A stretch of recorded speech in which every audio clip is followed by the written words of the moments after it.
नमस्कार. मी डॉक्टर पियुष ठोंबरे. मी consultant neurosurgeon, Nagpur शहर. नागपुरामध्ये neurosurgery, brain आणि स्पाईन स्पेशलिस्ट म्हणून काम करतो. माझं शिक्षण माझं शिक्षण हे MCH न्यूरोसर्जरी आणि DNP न्यूरोसर्जरी हे बॉम्बेच्या छोटेवाला नॅशनल मेडिकल कॉलेज आणि निवायात नायक मेडिकल हॉस्पिटल इथून झालेलं आहे. सर आपण मला सांगा, आपण बोलण्यात जर आलं ब्रेन ट्युमरच्या बाबतीत, तर नेमकं ब्रेन ट्युमर म्हणजे काय? बघा, ब्रेन ट्युमर हा पहिलेपासूनच या बाबतीत सगळ्यात भयंकर घाबरटपणा असलेला ही गोष्ट आपल्या शहरामध्ये, देशामध्ये सगळीकडे पसरलेली आहे. तर ब्रेन ट्युमर जसं वाटतं त्याच्यामध्ये खूप सारे प्रकार आहेत. एक न असता त्याच्या जनरलायझेशन, त्याच्यामध्ये मुख्य दोन प्रकार आपण धरू. एक जो कॅन्सर हा प्रकार असतो, दुसरा जे साधे ब्रेन ट्युमर्स असतात, आणि तिसरा ट्युमरचा प्रकार असतो तो म्हणजे बॉडीच्या विभिन्न भागातून पसरून ब्रेन मध्ये पसरलेला आहे. तर सगळ्यात पहिले मेजर चंक म्हणजे सगळ्यात जास्त प्रमाणात असणारे असतात जे साधे टाईपचे असतात. तर त्याच्यामध्ये जसे ब्रेनची कव्हरिंग असते त्याला मेनिंजिओमा म्हणतात. तर तो मेनिंजिओमा असतो तो बिनाईन असतो. बिनाईन म्हणजे तो कुठेही पसरत नाही, तो तिथल्या तिथे आपल्या जागेवर वाढत जातो वाढत जातो वाढत. मग ब्रेनमध्ये वेगवेगळ्या प्रकारच्या नसा असतात. जसं आपल्याकडे दिसायची नस असते, कानात ऐकायची नस असते, एक पिट्युटरी नावाची ग्रंथी आपल्या डोक्यामध्ये असते. तर पिट्युटरी ग्रंथीमध्ये जर ऍबनॉर्मल वाढ झाली तर तिथे एक पिट्युटरी ट्युमर नावाचा ट्युमर प्रकार हा डेव्हलप होतो. तर हे जे ट्युमर आहे साधेवाले, ते फक्त त्या जागेमध्ये वाढतात आणि तिची फंक्शनिंग कमी करतात. तर या ट्युमरला आपण जर पूर्ण सेफली काढलं तर पेशंटला पूर्ण प्रकारे क्युअर हा मिळतो. त्याच्यामध्ये पिट्युटरी ट्युमर मध्ये आपल्याला ब्रेनमध्ये चिरफाड करायची पण गरज लागत नाही. फक्त नाकाद्वारे, दुर्बिणाद्वारे जाऊन आपण तो ट्युमर पूर्ण काढू शकतो आणि त्याद्वारे पेशंटला भरपूर हे राहत मिळू शकते. तशीच कानाची ऐकण्याच्या नसाचा ट्युमर असतो, त्याला CPI ट्युमर म्हणतात. हा एकदम जटिल नसांमध्ये घुसलेला असतो, पण चांगल्या प्रकारे काढला गेला तर पेशंटला कम्प्लीट क्युअर याच्यामध्ये मिळायची शक्यता. दुसऱ्या प्रकारचे जसं म्हटलं मी, ब्रेनच्या कव्हरिंग म्हणजे मेनिंजिओमा हे वेगवेगळ्या टाईप मध्ये इकडे तिकडे पसरलेले असतात. कधी वरच्या भागाला, कधी तळ भागाला, कधी साईडला, कधी एकदम डीप मध्ये. तर हे वरचे साईडला असले जे ट्युमर आपण पूर्ण प्रकारे काढण्याची खूप पॉसिबिलिटी असते आणि पेशंट पूर्ण क्युअर होऊन तो घरी जाऊ शकतो. आणि तिसरी म्हणजे जो ब्रेन कॅन्सर, कॅन्सर ही जी गोष्ट असते त्याला ग्लायोमा म्हणतात. त्याच्यामध्ये टाईप्स असतात, ग्रेड 1, ग्रेड 2, ग्रेड 3, ग्रेड 4. तर ग्रेड 1 आणि ग्रेड 2 हे तिथल्या तिथे वाढतात आणि त्यांना जर आपण पूर्ण प्रकारे काढलं तर पेशंटला पूर्ण क्युअर मिळतो. ते ट्युमर फ्री होतात. आणि सगळ्यात ज्याची आपण घाबरतो तो म्हणजे कॅन्सर ग्रेड 3 आणि स्पेशली ग्रेड 4. तर ग्रेड 4 हा पूर्ण एरियामध्ये घेत राहतो आणि त्याला काढल्यानंतर पण त्याचे छोटे डिपॉझिट असतात. त्याला ट्रीट करायला आपल्याला रेडिएशन आणि किमोथेरपी द्यावी लागते. त्या खूप वेळा त्यांना काही प्रमाणात लोकांना पूर्ण क्युअर मिळतो, कधी कधी त्याला वापस काढायची गरजही पडू शकते.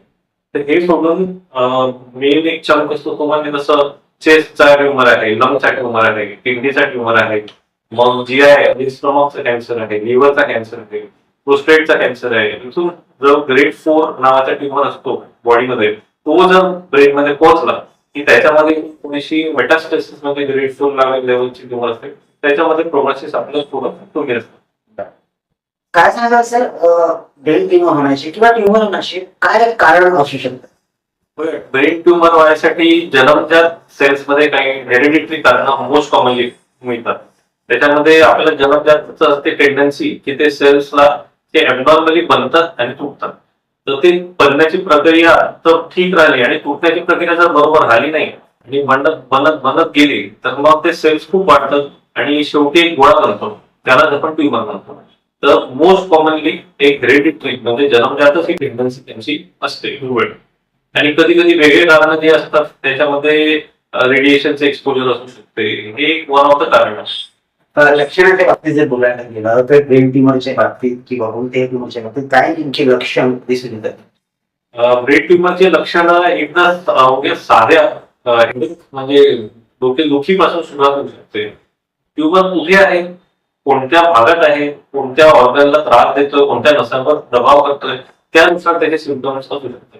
जसं मी सांगितलं, पिट्युटरी नावाची ती ग्रंथी असते, ती डोळ्याच्या नसांवर जाऊन दबाव करते आणि माणसाला दिसायला, बाहेरचा भाग दिसायला कमी कमी दिसत दिसत दिसत नजरची म्हणते. आणि कानाच्या नसाला असलं की कानाला सू आवाज येतो, ऐकायला कमी येतं, बॅलन्सला प्रॉब्लेम होतो. या सगळ्या गोष्टी त्या नसांवर जी ट्युमर आहे त्या टाईपवर असतो. मग जिथे आपली ताकद असते तिथे जर ट्युमर असला की आपल्याला मग ताकद कमी होणं ही एक पॉसिबिलिटी असते. दुसरी गोष्ट, जर हाय ग्रेडचा ट्युमर असला तर कधी कधी डोक्यामध्ये प्रेशर वाढलं की पेशंट हा जास्त झोपायला लागतो, त्याला काही कळत नाही आणि पेशंट कधी कधी कोमामध्ये पण लँडअप होतं. आणि बघाचं मोर एक कारण असतं की डोक्यामधलं प्रेशर जर वाढलं तर हेडेक सुरू होतं. कधी माइल्ड असतं, कधी खूप सिव्हिअर असतं. आणि अजून काही बोलायचं म्हटलं, समजा दिसायची नस आणि ऐकायची नस सोबत वास घ्यायची नस, स्मेलची नस जी असते, तिकडे पण दबाव असला तर आपल्याला स्मेलला पण त्रास होऊ शकतो. आणि पॅरालिसिस आणि सेन्सिटिव्ह प्रॉब्लेम. आणि एक one of the most common एक सिम्पटम म्हणजे जो त्रास होऊ शकतो तो म्हणजे मिरगीचा झटका. मिरगीचा झटका यांची खूप सारे कारण असतात. त्याच्यामध्ये सोडियमचा कमी जास्त असणं, जन्मजात मिरगीचा प्रॉब्लेम असतं, आणि एक असतो की कॅन्सरची सेल असली किंवा ट्युमर असला की मग तो पर्टिक्युलर पार्ट ब्रेनचा इरिटेट झाला, थोडासा इरिटेट झाला की मग ते मिरगीचे झटके यायला सुरुवात होतात. तर आपल्याला ज्या गोष्टीकडे लक्ष ठेवायचं आहे तसं म्हणजे प्रत्येक गोष्ट डोकं कंट्रोल करतो. म्हणजे त्याची कोणतीही फंक्शनिंग जर आपली कमी झाली, जसं दिशाला कमी झाली आणि एक चष्म्यात किंवा आपण मुलावट केलं तर दुसरे कॉल असतात, ब्रेन सुरू शकतं. ऐकायचं कानाचं मुलावट झालं, ते सगळं नॉर्मल असलं तर कानातून काही प्रॉब्लेम नाही. आणि पॅरालिसिस, साधा पॅरालिसिस असला, जसं पॅरालिसिस सोडला, मिडिल सोडलं की मग या गोष्टीकडे आपल्याला वर्कआउट करून त्याचं सिम्पटम आपल्याकडे लक्ष द्यावं लागतं. ब्रेन ट्युमर किंवा कोणताही ट्युमर हे अनुवांशिक पद्धतीने होऊ शकतं का? जेनेटिकली ट्युमर होतं का? तर मोस्ट कॉमनली मॅक्झिमम लोकांमध्ये जेनेटिकली असायची शक्यता ही जास्त नसते. आपण जे खाणं पान हे सगळं करतो त्याच्याशी चार्जेस थोडीशी कमी असतं त्याच्यामध्ये. आणि ब्रेनची हेरिडिटरी म्हणजे आपली जन्मजात, आणि आपण जसं इतक्या वर्षापासून आपलं प्रगती होत आहे, म्हणजे आपण लिटरली पहिले साधे हे होतो बंगाली म्हणून घेत आणि त्याच्यात इव्होल्युशन होत होतं. तसं सेलमध्ये चेंजेस येतात. त्याच्या सोबतच आपली कॅन्सरची जशी रेडिएशन एक्सपोजर आहे, ऑटोमोबाईलचं पोल्युशन आहे, या सगळ्या गोष्टी ज्या आहेत, तर हेरिडिटरी फॅक्टर मध्ये सेल्स जर चेंजेस जर आले आणि रेडिएशन एक्सपोजर म्हणजे सीटी स्कॅन, रेडिओथेरपी कोणत्या दुसऱ्या ऑर्गनसाठी आपण घेतली असली, जसं लंग कॅन्सरसाठी घेतली असती, तर त्याने रेडिएशन एक्सपोजरनी कॅन्सरची चान्सेस वाढून. डायग्नोस्टिक बाबतीत जर बोलायला गेलं तर कशा प्रकारे निदान करता येईल की आपल्याला कोणताही ट्युमर झालेला आहे का किंवा ब्रेन ट्युमर झालेला आहे? कसं निदान करता येईल? ब्रेन ट्युमरच्या डायग्नोसिस साठी सगळ्यात पहिले तर आपल्याला त्याचे साईन सिम्पटम्स म्हणजे लक्षणं हे आपल्याला बघायचं. आणि जेव्हा आपल्याला नॉर्मल लक्षणं निघाले की त्याला डायग्नोस करायसाठी एखाद्या न्यूरोलॉजिस्ट किंवा न्यूरोसर्जन, तसं आमचे न्यूरोसर्जन बघून त्यांना एक्झामिन करतात, त्यांना काय डेफिसिट्स आहे म्हणजे त्यांना काय त्रास होतोय ते पाहून एक प्रोबेबल डायग्नोसिस बनलं आपलं की त्याला कन्फर्मेशन करायसाठी ब्रेनच्या आतमध्ये सिटी स्कॅन आणि एमआरआय शिवाय बघणं थोडंसं इम्पॉसिबल असतं. तर सिटी स्कॅन प्रायमरी इन्व्हेस्टिगेशन असते जे हार्डली 1 मिनिटाच्या आतमध्ये होते. प्लेन वाला सिटी स्कॅनला फक्त 3 ते 5 सेकंड लागतात, इंजेक्शन वाला 20 ते 25 सेकंड लागतात. तर सगळ्या निदान करण्यासाठी ते एक उत्तम आहे. जर त्यांनी मिस केलं तर मग एक एमआरआय साठी सारखी आपल्याकडे सुविधा आहे. त्या एमआरआय थोडा वेळ जास्त लागतो, पण त्याने एकदम डिटेल मध्ये आपल्याला ब्रेनचे पिक्चर येतं. आणि ते सोडून बाकीच्या इन्व्हेस्टिगेशन मध्ये जर जे काही असेल, समजा सेल्स आहे, पाठीतून पाणी काढून त्याच्यात सेल्स म्हणा, हे गोष्टी आपण निदान करतो. हा तर निदानचा. आता उपचाराच्या बाबतीत जर बोलायला गेलं तर ब्रेन ट्युमर साठी फक्त सर्जरी होऊ शकते की मेडिकेशन द्वारा ब्रेन ट्युमर हा होऊ शकतो का? ब्रेन ट्युमरच्या टाईपवर ते सगळे डिपेंडंट आहे. जर तो मोस्टली जर पिट्युटरी आहे किंवा सीपी एंगल आहे आणि तो छोटा आहे, एकदम लहान असा आहे आणि नॉन फंक्शनिंग आहे म्हणजे किंवा फंक्शनिंग आहे, त्याच्यावर सगळं डिपेंड असतं. समजा ब्रेन पिट्युटरी ट्युमर मध्ये काय होतं, कधी कधी फक्त त्याच्यातून हॉर्मोन सिक्रेट होतं, पण तो काय मास इफेक्ट म्हणजे प्रेशर कॉज करत नाही.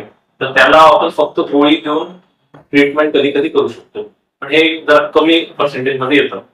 आणि जसं कानाची नसेल कमी ट्युमर म्हणलं सीपी अँगल ट्युमर, त्याच्यामध्ये जर 3 सेंटीमीटर पेक्षा लहान असल्या किंवा लहान असल्या तर त्याला आपण रेडिएशन थेरपी, टार्गेटेड हिरोटॅक्टिक रेडिओथेरपी म्हणा किंवा गॅमा नाईफ सर्जरी म्हणा, याच्याद्वारे आपण त्याला ट्रीटमेंट करू शकतो. पण हा साईज जर मोठा असेल आणि नॉर्मल स्ट्रक्चर्स म्हणजे नॉर्मल ब्रेनवर, मेंदूवर आणि नसांवर जर दबाव पास करत असेल, त्याला मला आपल्याला ऑपरेशन करूनच त्याला ट्रीट करावं लागतं. त्याच्यामध्ये पण काढल्यानंतर पण मग कधी कधी रेडिएशन थेरपी आपल्याला द्यावं लागते. आणि बाकीचे जे आहेत मोठे मेनिंजिओमा जसं म्हटलं मी, कव्हरिंगचा ट्युमर, लायम्बॉल, यांना मॅक्झिमम टाइम्स ऑपरेशनची गरज असते. ऑपरेशन करून जेवढं काढता येईल तेवढं आपल्याला काढून त्याला टेस्टला पाठवून त्याचं निदान करून त्याचा पुढचा उपचार म्हणजे रेडिएशन किंवा त्याची गरज आहे नाहीये त्यानुसार रेडिएशन थेरपी आपल्याला द्यावं लागेल. आणि सर्जिकली खूप सारे ट्युमर्स हे आपण काढू शकतो. खूप साऱ्या लोकांमध्ये आपण बोलताच बोलले की घाबरटपणा ब्रेन ट्युमरसाठी खूप जास्त आहे लोकांमध्ये. तर ह्या घाबरटपणामुळे आणि नेग्लिजन्समुळे लोक काय करतात की असं जर काही सिम्पटम जर दिसले तर ओव्हर द काउंटर जाऊन मेडिसिन घेऊन घेतात आणि स्पेसिफिकली न्यूरोलॉजिस्ट किंवा न्यूरोसर्जनकडे न जाता कोणत्याही डॉक्टरकडे जाऊन वेगवेगळ्या प्रकारचे ट्रीटमेंट घेऊन घेतात. घरच्या घरी ट्रीटमेंट करण्याचा प्रयत्न करतात. व्हिडिओ बघून किंपत घातक ठरू शकतो. बघा, ब्रेन ट्युमर जसं आहे, जसं मी सांगितलं, काही साधे असतात, काही कॅन्सरवाले असतात. जे साधे असतात त्याला ग्रो व्हायला थोडा वेळ लागतो, म्हणजे ते महिने गिनतीपासून तर वर्ष गिनतीपर्यंत घेऊ शकतात. पण जे कॅन्सर जे असतात ते रॅपिडली एकदम झपाट्याने ग्रो करणारे असतात. त्याच्यामध्ये ते महिन्या गिनतीमध्ये डबल, टिबल, चौबल, पाचबल साईज मध्ये होतात. जर आपण त्याला डायग्नोसिस मध्ये जर डिले केलं, निदान लेट केलं, तर तो आपल्याला जर मोठ्या स्टेज मध्ये सापडला तर त्याची ट्रीटमेंट कधी कधी ही इतके प्रमाणात आपण चांगली करू शकत नाही.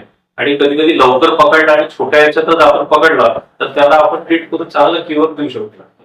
मॅक्झिमम स्टेज मध्ये भेटल्यानंतर तो आपल्याला थोडंसं त्रासदायक ठरू शकतो. म्हणून लवकरात लवकर निदान करून त्याचे ट्रीटमेंट करणं हे कधी काही उत्तम ब्रेन ट्युमरच्या बाबतीत जर बोलायला गेलं, ब्रेन ट्युमर हा पूर्णपणे बरा होऊ शकतो. बघा, त्याच्यात जसं मी सांगितलं, मॅक्झिमम ट्युमर बिनाईन असतात. म्हणजे जे मेनिंजिओमाज आहे किंवा पिट्युटरी आहे, जे साधेवाले ट्युमर आहे ते पूर्ण काढून पेशंटला पूर्ण क्युअर मिळू शकतो. जसं मी ग्लायोमा म्हटलं, ग्रेड 1 किंवा ग्रेड 2, हा जर आपण पूर्ण काढला तर पेशंटला कॅन्सर म्हणजे ग्लायोमा सर्जरी मधून पण पूर्णपणे क्युअर हा मिळू शकतो. फक्त काही ट्युमर असेच आहेत त्याच्यामध्ये थोडंसं रिकरन्स मॅलिग्नंट जो पार्ट म्हणतो त्याच्यामध्ये थोडासा अवघड असतो मिळणं. पण खूप साऱ्या याच्यामध्ये आपण कम्प्लीट क्युअर हा पेशंटला देऊ शकतो. की सर आपल्या बाबतीत जर बोलायला गेलं, आपण ब्रेन ट्युमर, ब्रेनची स्पाईनची एवढे मोठे मोठे ऑपरेशन आपण करतात. एक दुखी शरीरला आपण त्याच्यातून बाहेर काढतात त्यापैकी त्रासून. शेवटी जेव्हा पेशंट येतो आणि हसत हसत जातो आपल्यापासून, काय समाधान, काय खुशी नेमकी होते? ते सोडून जगामध्ये दुसरं काही भेटेल असं मला काही वाटत नाही. म्हणजे आपण जेव्हा प्रोफेशन घेतो तेव्हा पेशंटला ट्रीट करणं, पेशंटला एक नवीन जीवनदान देणं किंवा त्यांचा एक हात जर गेलेला आहे तो वापस आणणं, पेशंटला दिसत नाही तर नजर वापस आणणं, ऐकायला येत नाही तर ऐकू आणणं. आणि कोणतं पेशंट कोमामध्ये असतात ते उठून बसतात, चालतात. आणि काही लोकांमध्ये तर एकदम एकदम लास्ट स्टेजला असतात आणि ते चांगले होतात. ते पाहून ते आपण म्हणू शकतो की सगळ्यात अत्यानंद सर्वोच्च जो मिळू शकतो तो याच्यामध्ये आपल्याला मिळतो आणि तेच आपलं ध्येय. चॅनलच्या माध्यमातून आपल्याला जागतिक स्तरावर जे लोक बघत आहेत त्यांना ब्रेन ट्युमरच्या बाबतीत किंवा स्पाईनच्या बाबतीत किंवा कोणत्याही ब्रेनच्या कोणत्याही त्रासा संबंधित जर आपल्याशी विचारणा करायची असेल किंवा परामर्श घ्यायचा असेल तर कशा प्रकारे संपर्क करता येईल? जर संपर्क करायचा असला तर तुम्ही आम्हाला हॉस्पिटलमध्ये कधी पण कॉन्टॅक्ट करून आम्हाला अपॉइंटमेंट करून आम्हाला दाखवू शकतो.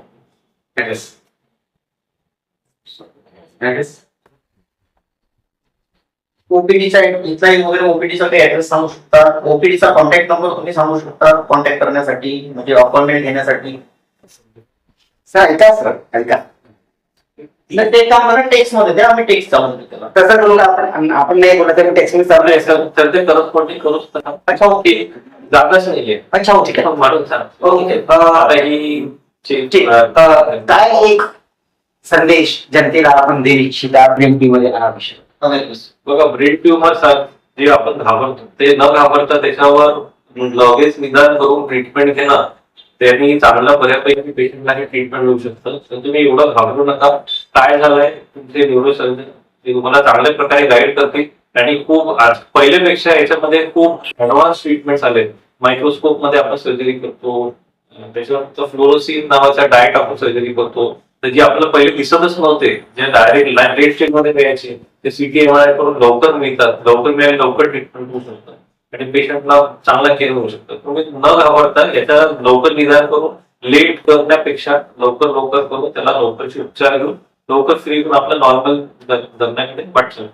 आपण ब्रेन ट्युमर या विषयावर आमच्याशी चर्चा केली, आम्हाला माहिती दिली त्याबद्दल आपलं खूप खूप धन्यवाद. धन्यवाद.